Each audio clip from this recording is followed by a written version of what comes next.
fulɓe andu diine maɗa fedde heblo sukaɓe afrika takku futuru yoni to belela urgela to murtogala to hudallayi to ɓoggue to hayre law to hayre mbara to hayre gollera to juude to babaɓe ko on takkusan juula ha e nder galle ceerno Samba Thiam to Abdallah Jeeri ko taari ɗum kala ene jeeya e gardidi kabaruji men to leydi Mauritanie Mohamed Aboul Abdoul Aziz mennoɗo wonde hoorejo leydi ndi o darima talata hanki o yeeso ñawoɓe kono o jaɓani japputade namde mabɓe to leydi Sénégal e nder tribunal mo Dakar ko endonajo goto darinoɗo yeeso ñawoɓe kañum wasi fittande muɗum to leydi Mali bandawo hoorejo leydi ndi o yamiri dendagal leydi ndi kala nde natata e sunare woni deuil national mo balle tati caggal jabtugol aduna Idrissa Déby ettino hoorejo leydi Tchad to leydi Côte d'Ivoire ko to leydi ko janguji ɗiɗi taw ko tuufinoɗi walla jofinoɗo base uji militaire mo leydi ndi yimɓe tato mbasi pittali mum taw ko jeeyaɓe pelle ceɓɓitiɗe bisimilla mone ketki hotodirte joni joni piren pacciren.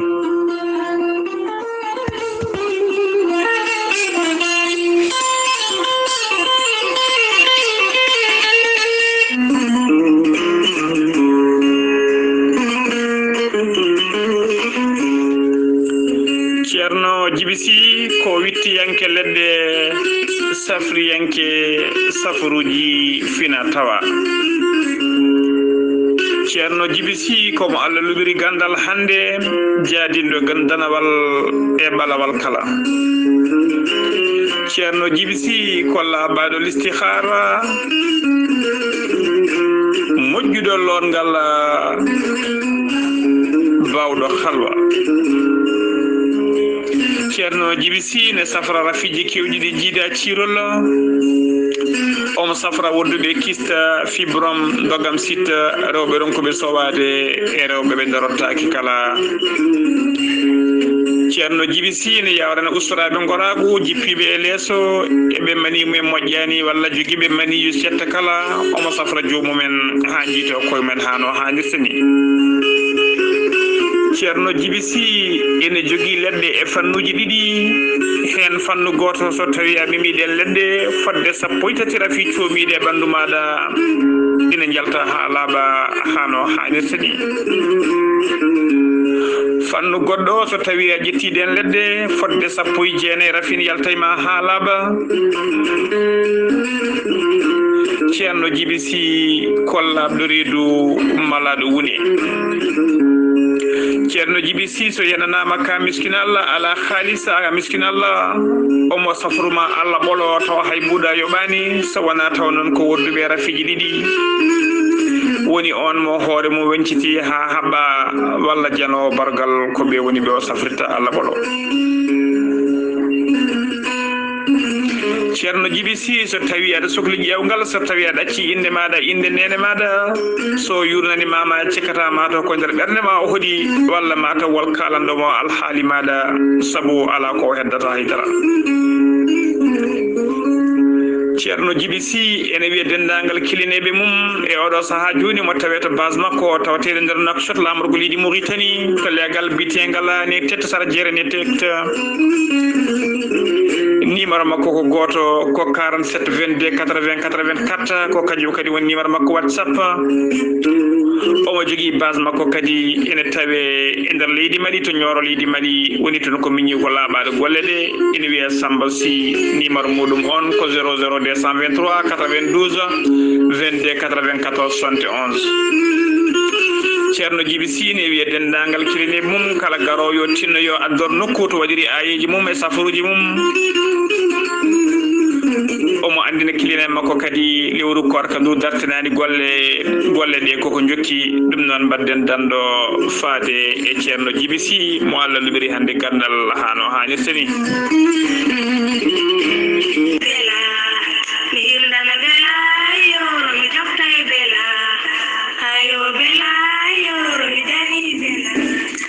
Hayo bela mi dañi bela koɓatake ummorade e docteur Djibiso le grand guérisseur. Docteur Djibiso ko wittiyanke leɗɗe safriyanke safruji fina tawa docteur Djibiso kollaɓɗo reedu malaɗo wune docteur Djibiso ene safra rafiji kewɗi ɗi jiida cirol omo safra kiste fibrom dogam sita rewɓe ronkuɓe sowade e rewɓe dartoraɓe ha wonduɓe e ellaji ɗin dewani lawol kala docteur Djibiso ene safra worɓe fiɗaɓe ustoraɓe goragu omo safra wonduɓe asthme tension diabète keeceje e koyɗe musoje kala docteur Djibiso ene andina dendagal kilineɓe mum waha tengtinon e Mauritanie naɓe wonde base makko keso mo uddinoto maqama e oɗo saaha joni base o iggini ɗum o nawti ɗum to Bakel ha lewru korka ndumaya mawo artude leydi Mauritanie ha no hannirta ni on base ñalawma hande o mbiɗen tawe to Bakel e legal bitegal aslem sara boulangerie moɓe mbiyata Bakore so tawi a ari a yettima boulangerie Bakore kala mon namdeɗa holto woni cabinet docteur Djibiso le grand guérisseur ma holle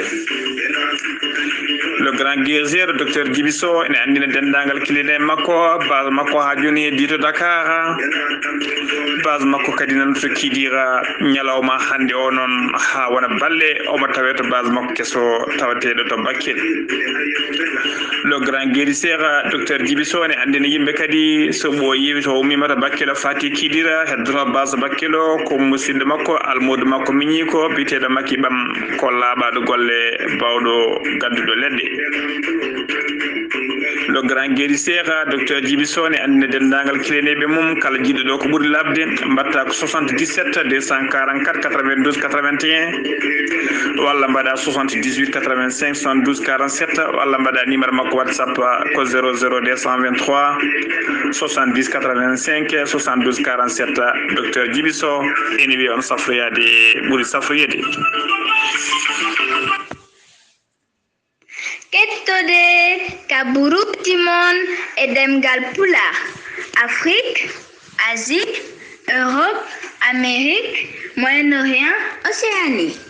jam hiire mon musidɓe tedduɓe eɗen gone alarba nogasi goo lewru seetto hitande ujunnaji ɗiɗi e nogasi goo kabruji men e ɗemgal pulaar ɗo e haalirde ko musidɗo moon sehil moon haali abouba to karallagal to ko saydou abouba hono no mbiɗen gardidi kabruji men koto leydi Mauritanie pudorɗen Mohamed Cheikh El Ghazouani hoorejo leydi ndi o holliri sunnare makko mawde no feewi e jaltugol aduna nando makko sehil makko Idrissa Déby Itnou hoorejo leydi Tchad baraɗo kay e garmi gara hakkude muɗum e roɓe ɗen to rewo leydi ndi o nuldi duwawuji makko noon faade dendagal famille Idrissa Déby Itnou e faade ɓesgu leydi Tchad kala ha tengti noon e faate gouvernement mo leydi Tchad kala o holliri wonde Afrique wasi jambaro darinoɗo kay no dole mum ponno no jaam duumiɗo no jamna duumori e nder Afrique ha tengti noon e nder Sahel ha joni ko leydi Mauritanie keddoɗen abdulde Mauritanie keddoɗen ko faate Covid-19 jagoɗo leydi ndi kalfinaɗo ko faate cellal aade kañum e gollidiɓe mum ɓe kolliri tigui talata hanki kikiɗe wonde nder waktuji nogas nayi cakkitiɗi ɗi ko ujunere temedere capanɗe jeegom e yimɓe nayo kolkisono e nder holkiso hen noon hen sappo e nayo tawama e jaati ene mari mboroso e nder ɓalli mumen haydado goto ala mo rafi o yooɓi fittani mum kono hollirama e nder ɓe cellano ɓe hen nogas kepti cellal mumen hano hannirta ni paati galleji mumen ha joni ko leydi Mauritanie keddoɗen avocat ji Mohamed Ould Abdoul Aziz kolliri tigui wonde haqqe innama aade e haqqe client mumen woni Mohamed Ould Abdoul Aziz yaɓɓama ñalawma hanki o to suudu sarɗiyeji saabu kay juge d'instruction waɗimo convoqué talata hanki o tawi kadi o ardani e hujjukintoɓe makko maître Mohamed Mami Wula Moulay Eli on koye hujjukintoɓe Mohamed Ould Abdoul Aziz Dia o holliri e hello makko Facebook wonde kay leydi Mauritanie ene jogui article mo 105 woni 105 du code procédure pénale ɗum noon ene haari kay tumaɗo walla takkaɗo gueɗe baɗi ni darade yeeso juge tawa kujjikintoɓe mum woni avocat ji mum tawtoraka ɗin avocat ji kadi ne poti haalanede fodde balle ɗiɗi woni 48 heures ko adi tigui ko client on e daro yeeso ñawoɓe kolliri ɗum waɗaka e nder leydi he siftinde on noon kanko Mohamed Cheikh kanko Mohamed Wula Abdul Aziz gonɗoɗo hoolejo leydi ndi gila ñande 13 lewru mars gonmayno ɗum faade oɗo saaha joni o waɗa ko goni tigui ko wiyete sous contrôle judiciaire ha joni kabaruji men e ɗemgal Pulaar to leydi Mauritanie ha joni groupe parlementaire uji tawateɓe nder suudu sarɗiyeji de leydi ɗi ɓe kolliri mette mabɓe no fewi faade Mohamed Wula Abdul Aziz caggal kayde huccidno e jaydi yankoɓe jayde witede Jeune Afrique o suutino toon konngudi noon hollirde kay wonde ɓeɗon hujjoguintoɓe woni tigui ɗiɗon sarɗiye wonde ɓeɗon sarɗiyeji woni député ji leydi Mauritanie koko keeɓi haalis kewɗi no fewi million ngaji kewɗi beele kay ne tafa commission d' enquête parlementaire ɓe kolliri hen mette mabɓe no fewi noon ɓe kolliri noon so Mouhamadou Abdoulaziz rentaki koɓe jogoto ɓe portudemo plainte ɓe kolliri e oɗo saaha joni woni yidde Mouhamadou Abdoulaziz ko caɗele jogui ɗe kala taw ko caɗele ko fate buñari e dirkilgol koppereji leydi e woni tigui borjingol ngaalu leydi ɗi ko ɗum woni dossier mum kono Mouhamadou Abdoul Aziz yiɗi tigui e oɗo saaha joni ko wattude dossier mum politique ɓe kolliri noon kanko Mouhamadou Abdoul Aziz foti wonde goƴa makko e oɗo saaha joni ko ƴettude peeje kay no ɓiltori e ɗeɗo caɗele eɓe ɓiltori e juuɗe justice leydi ɗi wona kay wiide no ƴetta caɗele goɗɗe ene fawta e dow hoore muɗum ha joni ko leydi Mauritanie keddoɗen compagnie Mauritanie Airlines ko compagnie laaɗe diwaji ko leydi Mauritanie ɓe kolliri tigui ɓe pelliti ɓamtude ligne woni tigui ligne laanan ndiwa ka hakkude Zouérate faade Nouakchott faade Zouérate ɗum noon ko à partir de 30 joni capantati nduɗo lewru avril se to gonɗen no capantati mayru ko nden tigui laanan ndiwa ka wattata lumbade e duule hakkude Nouakchott faade Zouérate hakkude Zouérate faade Nouakchott ɗum noon ɓe kolliri kay so tawi kadi ka watti yaade makko wattu yaade laabi ɗiɗi kala yontere woni kala ñande aljuma e kala ñande altine siftinde on noon kene wona joni hitande lana ka lumbaki e weeyo hakkude Nouakchott e Zouérate saabu kay ko guila ñande saabu kay lana ka ko guila ñande 16 mars 2020 ko guila nden ɓe dartinno oɗon ligne kono ñande capantati lewru gonɗen ɗum ma ligne o ɓamtu hano hannirtani ha joni ko leydi Mauritanie kettoɗen Mohamed Wula Abdoul Aziz gonnoɗo hoolejo leydi ndi o convoquenoma talata ɓennuɗo yesso tribunal to juge d' instruction o huccitiri e mabɓe ɗon kono o waɗi no heewi wadde kay so tumminade salo jabade dendagal namde ɗe o namda kala o sali jabtade ɗum o holliri noon ha joni kanko o ɓaari tan koye article mo ha joni o ɓaagi tan o ɓaari koye article capanɗe jeenayi e tati woni article 93 e tunnolgal leydi Mauritanie on article noon ene rokkimo ko wiyete inimmunité woni tigui wutte teddugal Sahara Média ko jayde wiyete noon nde holliri kadi wonde collectif hujjikintoɓe kanko Mouhamadou Wula Abdoul Aziz ɓe tawtoraka ɓe calima tawtorede nde ɗon ñawore saabu ɓe kolliri kadi tag convocation waɗa tan ko ñande talata kamɓe ɓe poti tintinede fodde capanɗe nayyi e jeetati waktu woni balɗe ɗiɗi ko adi kay ko client mabɓe ne daro yeeso ñawore ɓe bindi timɓe noon ɓe kolliri kadi Sahara Média holliri ɓe bindi no ɓatake faade tribunal o wonde kay nde ñawore nde dirtinte ha ɗo e yeeso ha joni ko leydi Mauritanie keddoɗen leydi ha to Nouadhibou lobbuɗo yurmede laamu leydi Maroc ɓe nomi toon consul mabɓe taw ko consul mabɓe joɗaniɗo leydi Maroc e nder Nouadhibou e ko ñande ñalawma hanki on 20 avril ko nden tigui o suba cubaɗo o noon o wiyete ko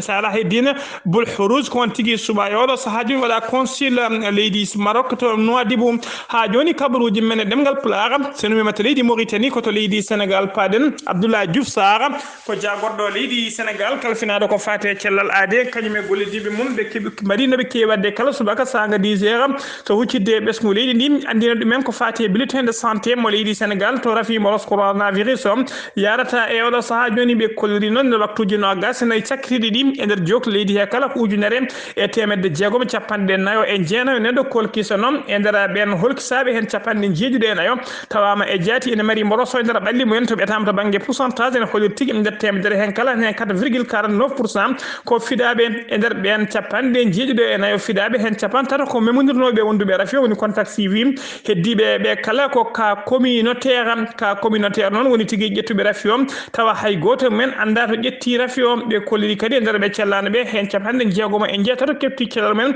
ha no hannirta ni sappo e goho ene tampi sanne ma ballite to banggue fofago neɗɗo goto hawre ladial Sénégal ine yara e oɗo saaha ñalawma hande o capantati e jeenayi ujunere temedde jeenayi e sappo winditiɓe doggol coronavirus e nder ɓen noon hen capantati e jeetati ujunere temedde jeegom e capanɗe jeegom e jeetato keptino cellal men ha no hannirta ni ujunere e capanɗe jeenayo e jeegom kawrino hen ladial e ñalawma hande o ko temedere capanɗe nayo e joyi neɗɗo e nder jokki leydi he kala hedde juuɗe safroɓe taw ko wonduɓe mboros covid sappo e jeenayi ha joni ko leydi Sénégal keddoɗen jeen ha to Saint-Louis e mbadi ɓeydude nden kam e kisala wuro Saint-Louis laamu leydi Sénégal udditi commissariat keso pula to legal bitengal Pikine e nder wuro Saint-Louis hono directeur de la sécurité publique hono commissaire biteɗo Modou Diagne e tawtorede préfet mo Saint-Louis hono Modou Diagne e procureur mo Saint-Louis wondude e commissaire principal mbawi tawtorede oɗon cérémonie uddidde oɗon commissariat keso ha joni ko leydi Sénégal keɗoɗen e nder tribunal mo Dakar ko yurmini waɗi toon ko cokonoɗo goto in taw ko endenajo biyetenoɗo Mahzé Soures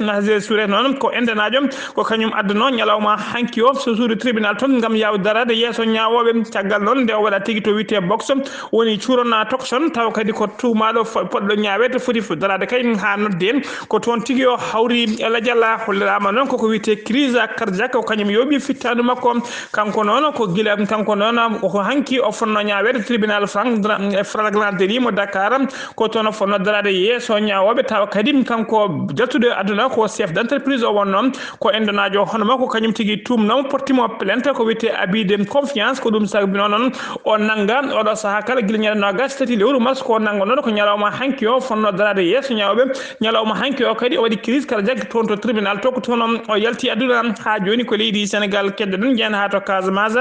poste uji ɗiɗi taw ko poste uji contrôle ɗina poste uji noon ko rebelɓe hinde MFDC woni mouvement de force démocratique de Casamance kañum en jinno ɗina jeyno ɗin poste uji de contrôle ɗina poste uji noon caggal nde dadiɓe leydi ndi mbanno patrouille ɓe mbawi yande ɗiɗon poste uji ɓe bonniɗi ha sori ladde oɗo saaha kala noon armée leydi Sénégal nana dari dole mum ponno e nder nden falde ha tengte falde biñoma to worgo leydi ndi gam haɓade ɓeɗon pelle ceɓetiɗe e haɓade ɓeɗon hutortoɓe drogue mo huuɗo bonko ɓe mbawi teɓade kadi ɓe kolliri kadi ɓe bonni toon caggal kay ɗiɗon poste uji ɗiɗi ɓe bonni toon ɗina poste uji ɗiɗi ɓe pirti toon hen poste goto tawate tigui koto nokku to wiyete Bousso Noir poste keddiɗo wonno tigui tawata noon koto Blana Ndira ɓe kolliri kadi wonde ɓe teɓima toon camion taw ko camion gambinaɓe garɗoɗo wujjude leɗɗe kaɗade soppede kay e nder leydi e nder nden falde ne coppine rimdi leɗɗe mbawi teɓade oɗon camion gambinaɓe ɓe mbawi yittude toon kadi guese drogue kewɗe demanode ɓe mbawi yittude kadi paabi drogue caggal nde drogue soñade mofta hen ɗin foof e guese ɗe paabi ɗi kala ɓe bonni ɗum ha sori ladde ha joni ko leydi Sénégal keɗoɗen yena ha to Mbacké kikiɗe talata hanki noon sanga 19 heures woni tigui waktuji mintaji seeɗa tan ko adi kumtari ko tana musɗo waɗi to Mbacké to leggal bitegal Ndoyen sara juma mo Tijani ko camion goto sittanam camion noon hollira tigui ala frein ko kañum tigui mabɓi e saret goto e dow saret noon ne wanno jolnoɓe hen nde o mabɓi e saret ko ɗon tigui o rewe suka debbo tokoso mo duuɓi 15 ko on wasi hen fittanu mum on suka debbo noon o wiyeteno ko Coumba Fall noon ne ummino to golle mum ne fatuno galle mumen ko hen tigui wasi fittade mum rewɓe ɗiɗo walɓe jonnoɓe saret he kolliraɓe tigui gañimi hen gañande musde no fewi koto Fatiga paɗen talata hanki o ko accident musɗo waɗi to leggal to wuuro Fatiga accident o noon waɗi ko waɗi mayɓe jeeɗiɗo e capantato e jeenayi neɗɗo barmuɗo accident o noon waɗi ko tolno wuuro no to wiyeten Jogolor sara Fatiga ko camion mawɗo dimdunoɗo béton ko kañum tigui felɓodiri e bus umminoɗo biñoma ne jolni clieneɓe en jolni passager ji ko waɗi meɗen mayɓe jeeɗiɗo e capantato e jeenayi neɗɗo barmuɓe hen kabruji men e demgal Pulaar sen ummima to leydi Sénégal ko to leydi Mali paɗen laamu leydi Mali yamiri tigui balɗe tati sunare taw ko deuil national e nder jokki leydi he kala taw caggal jaltugol aduna hono biyetenoɗo Idrissa Déby Itno gonnoɗo hoorejo leydi Tchad ndawo ko hoorejo laamu sabboddo leydi Mali o holliri hen sunare makko mawde no fewi o holliri tigui Mali wasi sehil o holliri Afrique wasi jambar o holliri kadi dendagal leyɗele ɗe kala ma tesko dustare oɗon betteɗo Idrissa Déby Itno ha joni ko leydi Mali keddoɗen caggal nde Sidi Ibrahima Siddati gonnoɗo coordinateur mouvement de la Zawata caggal nde fittano mum itta e nder Bamako jaydeɗe kewɗi e nder leydi Mali kollirino e réseaux sociaux ji kollirino wonde kay ko groupe fedde wadbeniɓe wiyeteɓe groupe de soutien de l'islam et aux musulmans e gardugol Iyad Aqqali ko kañumen jeyti janggo ngu Iyad Aqqali noon mawɗo fedde nde o yalti e dejjere makko o yeddi ɗum ha sori ladde o windi ɗo ngoɗo wargo wona kanko wana yimɓe makko juuɗe mabɓe moddani kala e ngoɗon wargo ha joni ko leydi Mali kedden yen ha to Kuccala noon ko sagata gorko goto warti toon ñande 19 lewru gonɗen ndu e nder commune biteɗo e nder commune rural mo Sinsina e nder cercle mo Kuccala o ummino noon ko Sikaso nde o arno toon noon taw kadi o ari ko yiide horeero makko goto walla sehil makko goto nde o yetti galle o noon ko ɗon e ɗon o yaɓani douche nde o yaɓani douche noon omo jogui laaɓi ko ɗon tigui o ƴetti laaɓi o taƴi goddol makko woni tigui o hirsi hoore makko gendarmerie noon udto mo Kuccala udditi hen losgoji muɗum ha joni ko leydi Mali keddoren yen ha to gawo garmi ngara musɗo waɗi hanki hakkude asoɓe kanŋe e ɓen yeeyoɓe kanŋe e pelle joguitiɓe woni ko wiyete groupe armé tawateɓe nder nde ɗon falde ɗum noon ko ñande altine nde waɗi to nokku to wiyete tahaka nder cercle mo gawo hollirama noon waɗi neɗɗo waɗi tigui basɗo hen waɗi neɗɗo mayɗo goto e barmuɓe hewɓe ha joni ko leydi Mali keddoren yen ha to Bafulaɓe noon pa ECI woni tigui programme d'appui d'état civil et des systèmes informatiques sécurisés dokki mairie mo Bafulaɓe ɓe dokkiɓe ballal ngal noon ko motoji joyyi ina motoji joyyi noon ko commune aji tati kañum peccat ɗum commune aji tati noon hen commune goto ko commune hen ko centre uji tati peccat ɗum hen centre goto ko centre mo Jakki Télé e centre mo Selin Kigni e centre mo Ousala ko ɗiɗon centre uji tati peccata ɗiɗon motoji koto Kulinkoro paɗen ñande aleten 16 lewru avril gonɗen no sukaɓe ɗiɗo joɗinoma e nder maayo mo Kulinkoro ɗum noon sukaɓe ɗiɗo yolloɓe kala kamɓe ɗiɗo kala goskiji mabɓe gawama jiitama e oɗo saaha joni ƴentinama hen goto ne yaranno duuɓi 11 keddiɗo o en yaranno e duuɓi 13 tana o no waɗi ko caggal galle gouverneur mo Kulinkoro kabaruji men e ɗemgal pular udditena kabaruji men koto leydi Côte d'Ivoire noon jamma talata hanki o janguji ɗiɗi mbaɗi taw janguji ɗiɗi foof juufino ko camp uji militaire dadiɓe leydi Côte d'Ivoire dadiɓe ɓeɗon kolliriɓe mbawi yoɓade pittali wat boniɓe tato kamɓe dadiɓe ɓe kolliri tigui ɓe mbarminanama militaire goto hen jangu ngo toɓuno ko base militaire taweteɗo to Dotré hen ko jangu keddigo ngu noon Dotré noon tawe tigui dow lawol e nokku to wiyete Anyama e base jangu keddigo noon ko base spéciale forces armées spéciale koye mumen waɗanoɓe hollirama noon hay goto wasani fittano mumen dadiɓe kono ɓe mbarminama neɗɗo goto kamɓe ɓe joɓima pittali wadda boniɓe tato ɓe kolliri noon e oɗo saaha joni armée leydi Mali kala woni tigui koko wiyete tigui e état d'alerte maximal musidɓe tedduɓe gasi ha laaɓi ɗum ɗo wonno komin tongal noon kabaruji men e ɗemgal pular ɗo e haalirde ko musidɗo moon sehil moon Ghali Abouba to karallagal ɗo ko miñi men sehil men Saydou Abouba kettimalaki jaam yo jaam Allah jogomi jogo on.